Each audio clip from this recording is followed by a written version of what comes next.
गांव हरिपुर में एक बूढ़ा आदमी रहता था। नाम था बाबा रघुनाथ। उम्र रही होगी करीब 80 साल। सफेद दाढ़ी, झुकी हुई पीठ और कांपते हुए हाथ।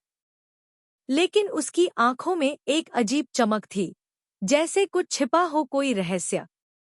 गांव वाले उसे सम्मान देते थे, लेकिन दूर से लोग कहते थे कि वो अकेले रहते हैं, लेकिन अकेले नहीं होते। हरिपुर के बाहर एक पुराना पीपल का पेड़ था, जहां बाबा रोज शाम को बैठते थे पीपल की छाव में। कहते थे, वहां कोई आत्मा है जो बाबा से बात करती है। लोग डरते थे, लेकिन बाबा रोज वहीं जाते। एक दिन गांव में एक नई फैमिली आई शहर से।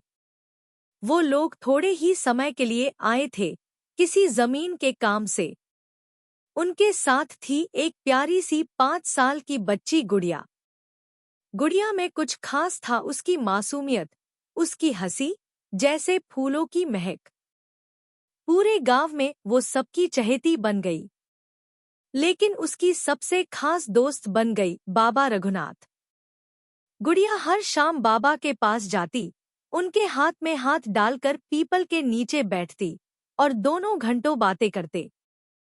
कभी कभी बाबा कहानियां सुनाते और कभी गुड़िया अपनी कल्पना की दुनिया बताती। लेकिन एक दिन, एक शाम गुड़िया अचानक रोती हुई घर आई। माँ ने पूछा तो उसने कुछ नहीं कहा, बस एक बात दोहराती रही, वो काली औरत। वो बाबा के पास थी, उसने मुझे देखा। बहुत गुस्से में थी। घर वाले घबरा गए। वो तो समझते थे कि बाबा अकेले हैं। फिर ये काली औरत कौन? दूसरे दिन गांव में हलचल मच गई। किसी ने कहा कि उन्होंने रात को पीपल के पास एक औरत को घूमते देखा, लंबे बाल, लाल आंखें, काली साड़ी। गांव के बुजुर्गों ने बताया कि कई साल पहले उसी पीपल के पास एक औरत ने आत्महत्या की थी। उसका नाम था सावित्री, और लोग कहते हैं उसकी आत्मा आज भी भटकती है। गुड़िया अब बाबा के पास नहीं जाती थी। लेकिन एक दिन वो अचानक घर से गायब हो गई।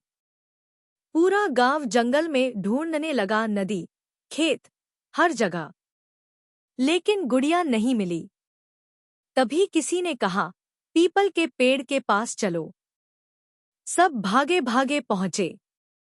देखा, गुड़िया बाबा की गोद में थी, सो रही थी।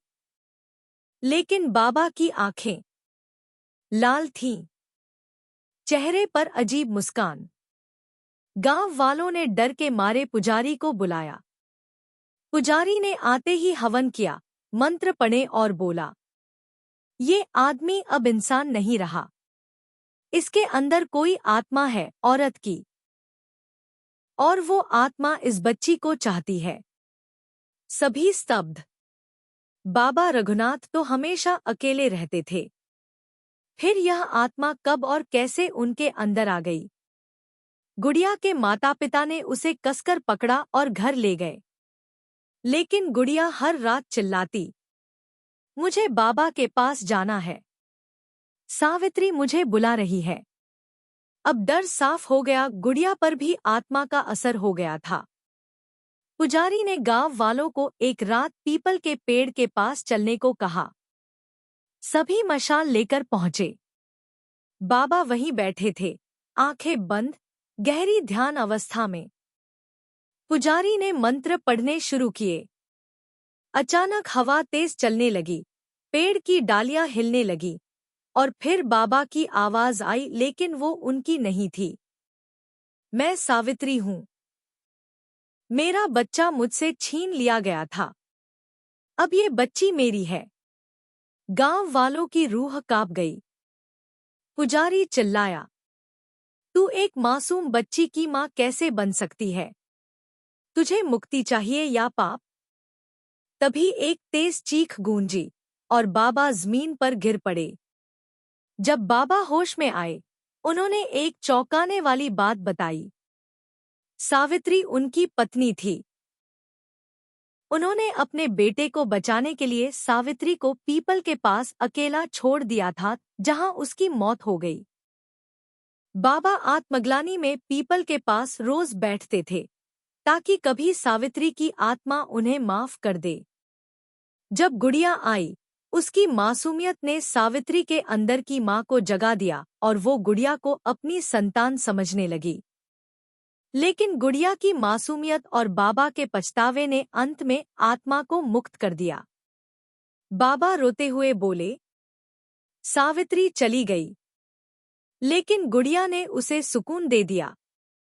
गांव में एक बार फिर शांति लौट आई।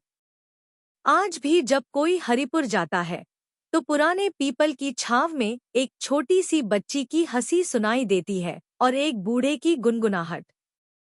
कहते हैं, वो पीपल अब भूतिया नहीं, मुक्त आत्माओं की छांव है।